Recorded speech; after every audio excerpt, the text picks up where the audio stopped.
welcome to another episode of Make Your Mark podcast. I'm your host, Kay Suthar, and oh my goodness, I am super excited for our guest today. And I know what you're thinking. You're thinking, Kay, you say that every week, but really, right? We have the Lioness. And you're thinking, what? Yes, I've named her the Lioness. There's a reason for that, right? And you will get to know her a little bit more. But I want to give you guys a little briefing about her background and really what we're going to find and with this conversation we're going to have today, right? And so her name is Lori. She's the CEO of Igniting Your Business, a marketing strategist, website designer, and coach that shows entrepreneurs how to get more leads, more clients, and make more money with captivating digital and website presence. Now, Lori, she teaches business owners to make their marketing simple. And you're probably thinking, there's no way. Marketing is not simple. But she has a trick up her sleeve and she knows how to make things simple, right? So through individual coaching, group programs, and intimate cohorts, she is a sought after speaker, media guest, and host of the podcast, The Encore Entrepreneur, where she translates the complicated side of marketing speak into simple everyday language for her audience. And that's what we're going to be talking about today. Lori, oh my goodness, I'm so excited for you to be here. Thank you for coming onto the show. Hey, I'm delighted to be here. This is going to be a fun few minutes. It is. Oh my goodness, I'm super excited. Now, before we get into the nitty-gritty of marketing, I would love for you to share with our audience today, a little bit about your journey and your background, because we all know we don't just wake up one day with a successful business, right? If we did, then we would all be doing it. So tell us a little bit about what your journey looked like, you got to this point that you are at today. Yes, and this is a 2-hour show, right? So we got plenty of time. Very Reader's Digest condensed version. And for those of you who don't know what that is, go look it up. But yeah, I started out as a teacher. So I have a lot of teaching in my background, which I loved teaching, but I discovered after teaching that I didn't particularly enjoy teaching kids. So I left teaching and then started on my marketing journey. I started working for a shared mail company, and here in the States, as we refer to it as junk mail, but it gave me a really cool marketing initial background, because that's kind of where we started in marketing, marketing shared mail, working with the sales team, working with the marketing team, and working with the print team, which came into play later. So I started there. And then fast forward several years, I moved to another company. And then I met my future husband, who was my sales rep for this company. And he lived in New Jersey. I lived in Atlanta in the States. And so we were very definitely geographically undesirable, but we made it work. So we got married and moved to New Jersey. So up there, I still did the same thing I did here in Atlanta. So he was still my sales rep, and, which conflict of interest, but hey, it worked. But so after about 4 years, I branched out and started my own business. I started doing the same thing. I left the company I was with, didn't have a non-compete.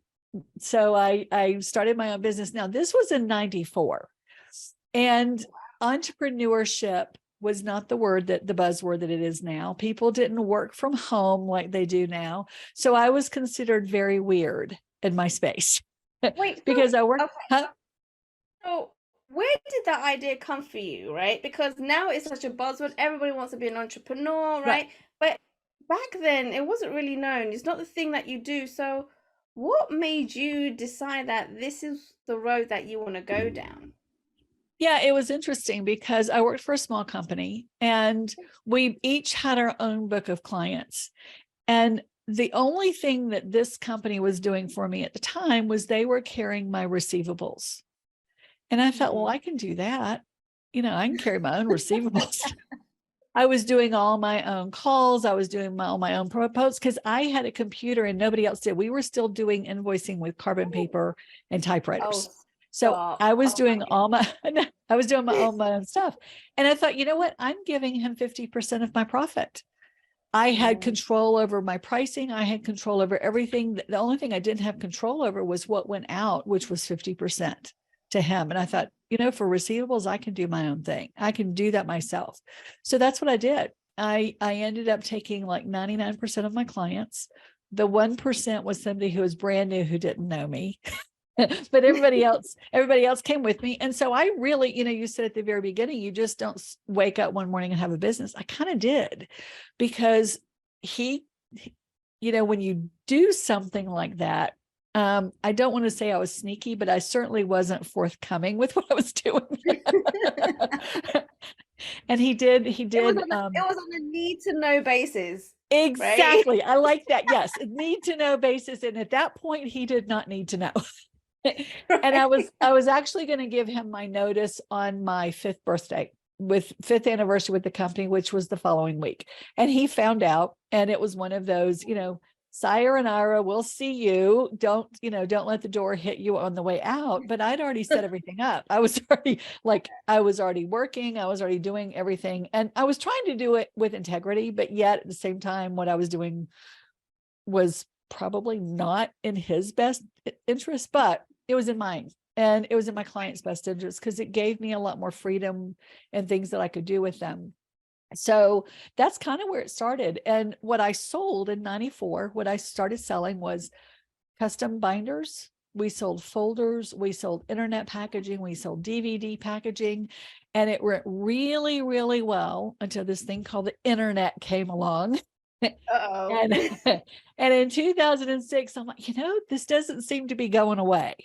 So I closed my business. It was, it was just getting to the point where it was time, closed my business. And at that point, a lot of people pivoted in 2020.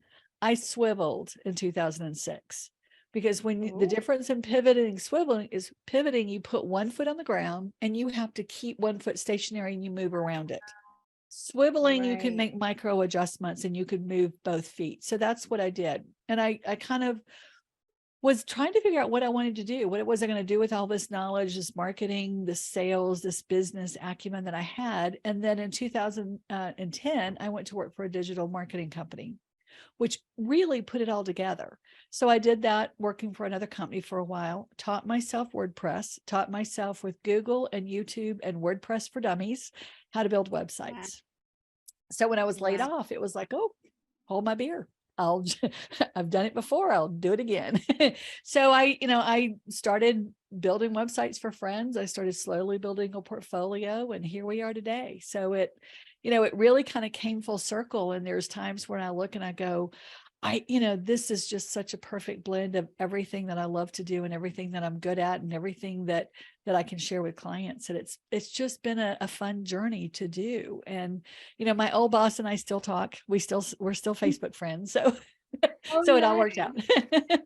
Yeah. Awesome. Now, I'm intrigued, right? Because you decided to kind of delve right in regards to website early on.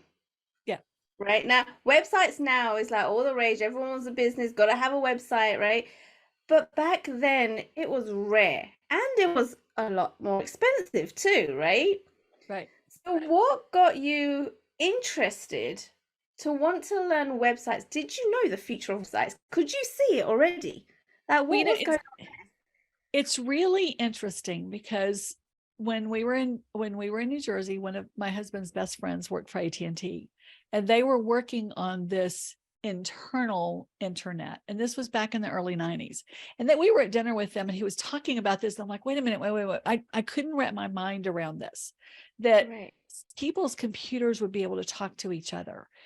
And the interesting thing, Kay, is I the very next day I had an appointment with a big ad agency on Madison Avenue in New York City, drove in, had a meeting with the creative director, and I'm telling him about this. He said, wait a minute, one day we'll be able to go online and like order a car. I'm like, yeah, if you want a Ford truck, you'll be able to go and see all the specs and find it. He's like, no way. Our mind was blown. Right. You could see this happening already, right? But it was at a point where people were like, no, there's no way. That's never going to happen.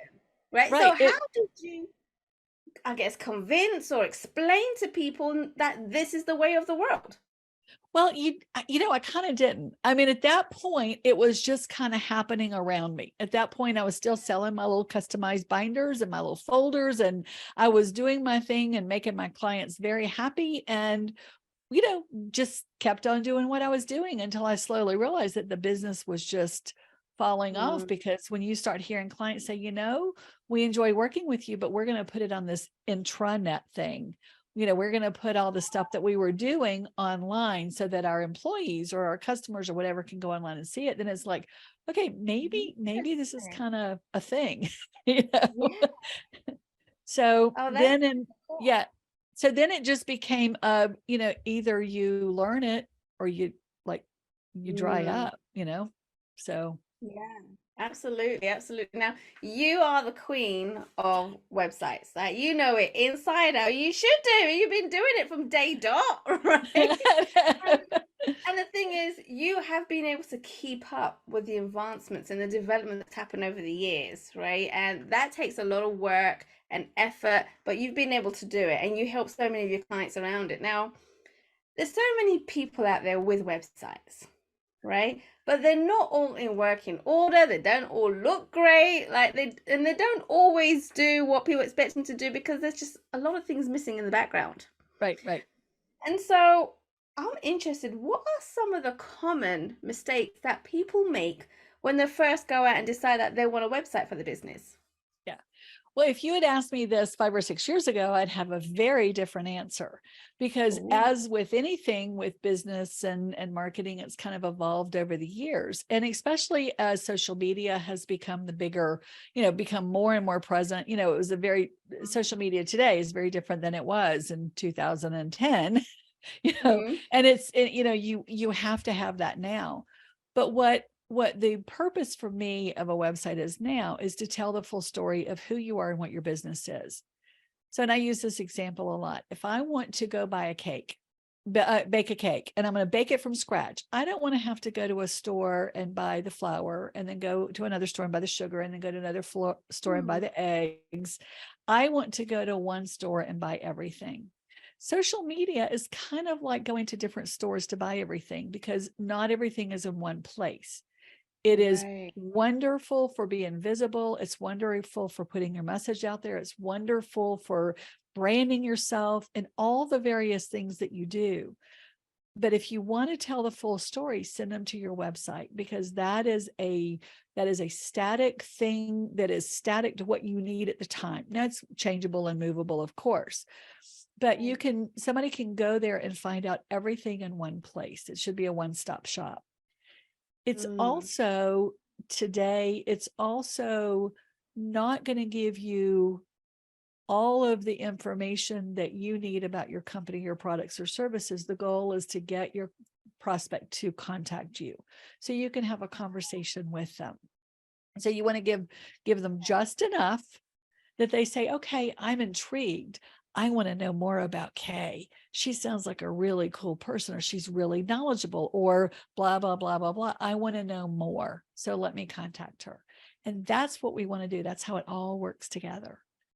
Fantastic, fantastic. And I just want to make it clear for the people that are listening, the people that you work with are entrepreneurs, they're business owners that have some sort of service and product. But if you're creating a website, like an e-commerce, it's completely different, It is. right? It is. Yes. And the marketing for that is different. The way you build it is different. Customer experience and user experience on a shopping cart is hugely important, because you don't want people to get frustrated and leave. It's also Right. important on a service product website, but I mean a service-based website, but it's doubly important on a shopping cart, because you want people to be able to purchase with ease. So there's a whole different system that you want to put in place with that. I had it happen. We've all been on those websites and tried to buy something, and you can't get it to move, or you can't find the information that you need. That's frustrating, and you leave. Absolutely, absolutely. And so what I love about that is that you have different approaches, different strategies for whatever your client really wants to why they want to build the website, right? Looking at what their goals are. And so you actually can customize it to their benefit, to getting the results that they're looking for. Is that right? Oh, absolutely. We spend a lot of time talking about what is your end goal, who is your ideal client, what does your ideal client look like? Just like I mean, every time a marketer says ideal client, I can hear the audience rolling their eyes and going, that again. But there's a reason for that, because that's where that's who you message to. But yeah, we spend a lot of time in making sure that the website represents who you are, it represents your brand, and it also represents how you solve your ideal client's problem. Not only their problem, but the symptoms of their problem, because that's where the gold is identifying and solving the symptoms of the problem. Oh, interesting. I like that. I like that. And I guess one of the things that I know I've come across, that I'm not a website designer. Oh my goodness, dude, do not even try and get me doing websites or landing pages. Like, I am awful, right? You do not want to come to me. But what I do realize is that there's people that want to make you look all pretty, which is fantastic. Yeah. But there's a whole load of other things that go on behind the scenes. Like, Right. how many plugins are there? Like, there's a Oh, plugin geez. for absolutely everything, right? Yeah. And knowing which ones work, which ones don't, which one's suitable for doing some of the things that you want it to get done, and then there's updates, and sometimes things break down. Like, there's a whole load of stuff that goes on in the background, right? Yeah. And no one talks about it. Yes. And nobody does, because you only see what the page looks like and click the Right. buttons and see if it works. But then, what are the main things, I guess, that people need to know or need to even think about when it comes to wanting to create a website? Oh, good question. Again, how much time do we have? But I think the first thing that you want to do with a website is determine what your goal is. What is going to be the ultimate goal of the site? Because no matter what platform you build it on, no matter where you're going to go with it, no matter what plugins you need, you want to be able to satisfy and say, all right, this is the goal of the site. What is the best way to get to that goal? It is making sure that your messaging and your marketing is geared toward that goal. It's also geared toward solving your clients. Like I said, it's solving the symptoms of their problem, not necessarily the problem. Because here's what I found that's interesting is not a lot of people realize they have a problem, but they know they have Right. something wrong and they know the symptoms of the problem. So if you address the symptoms, you're going to gather more people, more ideal clients in, because you address the symptoms. And I'll give you an example. I had a client, very good client, and I love him dearly. And the first time he came to me, I said, so what do you do? He said, I help people with self-sabotage. I'm like, huh, how's that working for you? And he's like, no, I'm just not getting very many clients. I'm like, do people know that they're self-sabotaging? He's like, well, I think they do. I said, so tell me what happens when somebody self-sabotages. Well, they procrastinate, or they want everything to be perfect before they put it out in the world. There was a whole litany of Yeah. symptoms. And I said, that's what we talk about, is this, Mm. because you can see yourself in the symptoms, but not necessarily identify the problem. So I think that's one of the secrets of a good website, is talking not just about the problems you solve, but the symptoms of those problems. So people see themselves in how you can help them. I like it. I like it. Oh, wow. Okay, so it's really getting to talk about the root of the causes rather than going straight to, say, self-sabotage. What Right. kind of things can you help them prevent and get over? What are the symptoms? And so that's Right. what you're saying that we need to have on the websites to get people's attention. Exactly. We call them pain points. What are the pain points? And I had a business coach who would say, you take those pain points and then you push the bruise. You just like really dig in there and make it hurt, so that they'll say, oh, she can, Kay can solve my problem. Kay has the answer. Kay knows what she's talking about. She's the expert. And that's for a lot of coaches and consultants. That's where it is. You also asked about plugins, and I don't want to not answer that question. Because it's interesting, in the WordPress world, Yes. plugins seem like they're the manna from heaven. Whoa, we're going to put a plugin in. You have to be careful with plugins. I build my sites very as plugin free as I can, because you Oh, can really bog down your site. There's it's just like anything else. I call it's the sofa bed complex. It's not a good sofa and it's not a good bed. So you want to make sure that if you've got a specific spec or specification that a plugin could help, you want to make sure that that's really the best way to go, because a lot of times you can do a function, or you can do something in another way that doesn't involve a plugin. And it's without getting really, really technical, the plugins have their place. Plugins are good. There are good plugins, but there are some really bad ones too. Right. Okay. Now, all of that sounds really complicated now, but no, people are probably thinking, well, why even use WordPress? Why don't we just use a platform like Wix? Yeah. Right. So tell me a little bit about, I guess, WordPress versus Wix, or a similar platform to Wix.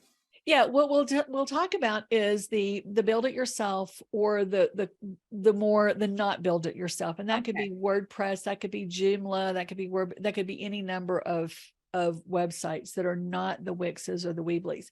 Wixes, Weebly's, the Squarespaces, those have their purpose. And I tell a lot of really newbie business owners, if you feel like you got to have a website, which I think you should, you need to have some kind of online presence. Those are a great place to start. But as your business grows and as your business starts developing and matures, you want to have your own customized website, because with those other builders, you don't own the website. It's rented space. You are renting them month to month. If they, just like social media, if they change an algorithm or if they change something on you, you have no control over it. You're at their mercy of what they do. Where it's your website and you own it, then you can do whatever you want with it. You can take things off, you can add things, you can do whatever you want with it.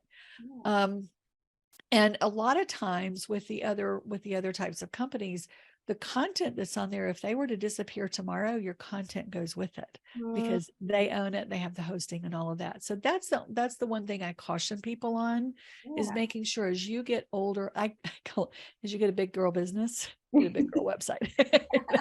Absolutely. And you know what? I didn't actually know that. I didn't know that it doesn't belong to you, and it's, somebody else, and it could just, disappear if that's what they wanted. Right. So now, is that going to happen? Probably not, because I think they're pretty, but it could. I mean, you just never know. Right. You never know. Absolutely. I mean, look at Facebook accounts. They keep getting shut down constantly, right? Absolutely. You never know what's going to happen, right? So you always want to be cautious, especially when you're building your business and getting yourself out there, for sure. Now, you mentioned content, right? And I know this is probably, on people's mind is, all right, so you get a website, but what content do you put on there, right? So what should go on a website and what shouldn't? What should we absolutely not put on a website? It depends on the business. And when we sit down and we decide what's going to go on a website and what's not, like I said earlier, a couple of years ago, websites were very informational, very brochure type of, and you wanted as much information as you could get on your website so that people could find out everything they wanted to know about you. Now it's shifted. Now you want to give them just enough information that they contact you or call you, because you want them making the decision with you, not based on what you put on your website. So if with my website, if I were to, like, I don't put pricing on my website, because that's a conversation for the two of us to have. I don't want somebody to sell, to go, oh, she's too expensive, because I'm not the cheapest around, and I'm very proud of that. Then I don't want somebody to go, oh, because I want to explain to them all the benefits of working with me, what we do, the process that we have, all of that. And I've got it very high level on my site, but I really want to talk with somebody before we decide if we're a fit to work together. I don't want them just deciding I'm not going to call her, and I don't want price to determine it either. Great. Okay. No, I can totally see where you're coming from on there. And to be fair, I don't put pricing on my website either, for the same reason, right? I want to get them on the call, for sure. Absolutely. And so if we're looking at someone that's just building a business, right? They're just starting up, just want to build, some sort of a website, just to kind of get their presence out there. What pages should you definitely have on a website? I would have just a one-page homepage. Oh, and, really? and I would say, let me define something real quick here, because because I'll have clients call me and say, I just need a landing page. So, well, what you want is a one-page website, because a landing page is a web page. It is still a website. Right. But when you go to a landing page, there is only two things that you can do on that page. You either click off, or you sign up, or you buy or purchase, or whatever. You do whatever the page wants you to do. There is no menu, there is no footer, there is no contact button. There is nothing except either do the thing or leave. Whereas a web page, a one-page website, will have a little bit of information about who you are, what your business is. It'll have a way to contact, it'll have a form. And I always put, when I do one-page websites with my clients, I always put a little blurb about who the business owner is, because when you've got a full website, the about page is the second most visited of the website. Really? Yes, the homepage is the first, the about us is the second. So that's why it's so important to talk about who you are and how you serve. Because even though it's about us, it's about me, I'm going to talk about how my experience can help you solve your problem. Right. Oh, that is interesting. I like that. And thanks for differentiating landing page and a one-page website, right? I don't think a lot of people know the difference. I didn't know the difference, Yeah. right? So that's pretty cool. Now, do you believe that the website should have some sort of a call to action to sign up? Like, do you believe that that is an absolute must to have on a website? Oh, absolutely. And whether it's a pop-up or a little form or whatever it is on the website, because people want to know what the next step is. People want to be told. They don't want to have to figure out, well, what do I do next? How do I contact them? Of course, we have contact forms, but for the most part, when you have a lead magnet or a call to action, you're giving more value, and it's a way for them to find out a little bit more about who you are as a business owner, the way your mind works as far as the content that you can give, the style of which you talk. And I'm using talk, whether you're written or whether it's a video. There's a lot of information you can get from those lead magnets, and those are fun and those are personal. And about 80% of websites do not have a call to action, which is crazy, or a lead magnet, which is crazy, because you want to tell people the next steps. You don't want them to have to think about it and figure it out, because they'll leave. Absolutely. Oh my goodness. Now, is there anything, right? Now, this might be a bit controversial, but is there anything that we should definitely not have on a website? Ooh, good question. Too much information. If you the TMI, there's a reason it exists. Right. the phrase exists. I would just really watch and make sure that you're not giving away the farm on the website. It goes back to what we talked about earlier, that you want to give just enough information to intrigue and to say, oh, I'm interested, or I want to know more. I like this person that's doing it, because a lot of us, especially when we're small business owners, we are a brand, we are a company. Yes. And we want to know who they are. And that's what we're trying to do, is say, Kay, I know you, I like you, I trust you, I want to know more about you, I want to work with you. And that's what I think the website should do, not just like throw up everything that you know. Ah, okay. All right. Well, that definitely makes sense. You want them to feel intrigued, wanting to know more, rather than, oh my goodness, this is too much information on here, I'm out. Yeah. Right. Yeah. And then go and find somebody else. You absolutely don't want that. And so, if there was one tip that you can, and you've given so many golden nuggets already, but if it was that one tip that you would love to share with our listeners today, what would that be? Make sure that you have a way, if you're active on social media, make sure you have a way, or a call to action, or a lead magnet, or some way that you get your visitors and followers and the people that like, know, and trust you on social media off and onto your website, so that you can own them. Because social media is rented real estate. You don't own anything on social media, but if you get them off on your website and you offer them value and you offer them information, and they give you that email address so that you can contact and establish a relationship off social media, then that is the beginning of a beautiful friendship and a beginning of a beautiful business. Well, do you know what? I love that you said that. And the reason why, I think people work the other way around, right? Yes. Get people onto my social media, right? Because that's where the community building is, Right. right? Right. Rather than on your website. Because Yeah. I think people are just, everyone does it. So I Yeah. guess people are like, that's the thing to do. That's what you're supposed to do. Get them off your website into social media, build a community, and then when your account gets shut down, you want to cry, right? Right. Well, and you can, and there's so much value in community. There is a huge There amount, is. and people talk. So it's a fine line. But if you're getting them off and you're having the, because I do that on my website. So I said join my private Facebook group because I've got a community that I build there. I record my podcast interviews in my Facebook group live. So it is a community that we've done, and I really want people to be in there. But at the same time, when they do, then I also have the questions, the Facebook questions that everybody asks, that if you want, I can take them off. So it's a fine line, and it's a balancing act that we walk, but we do want community, but we also want to be able to talk to them one-on-one. I loved, like, you and I officially met on the marketing cruise. There were 350 people there. We had a community. It was great. But then we talked one-on-one. So that's kind of what you want to do. You have the community, but you want to be able to talk to them one-on-one with email. Right, right. Oh, I love that. I love that.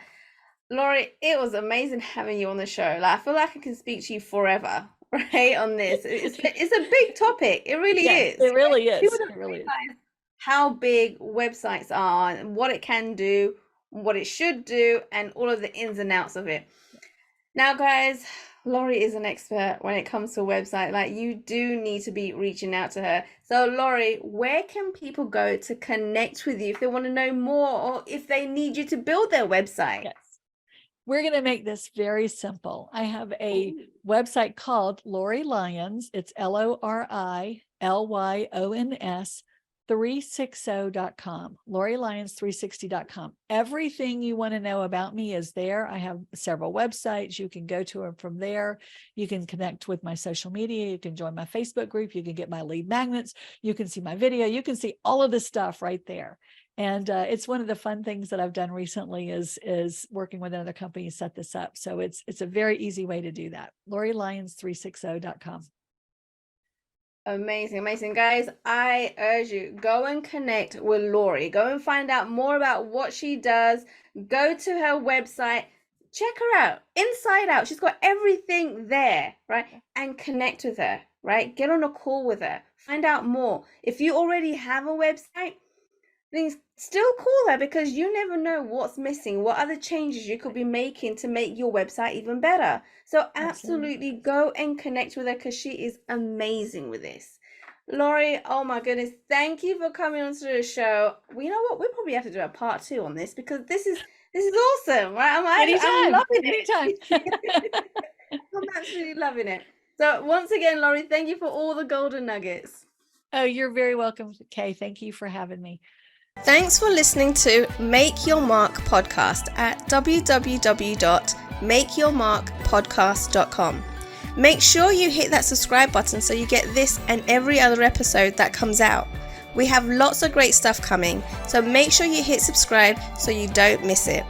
And thank you in advance for all the reviews and comments. I appreciate it so much, and I look forward to serving you in next week's episode.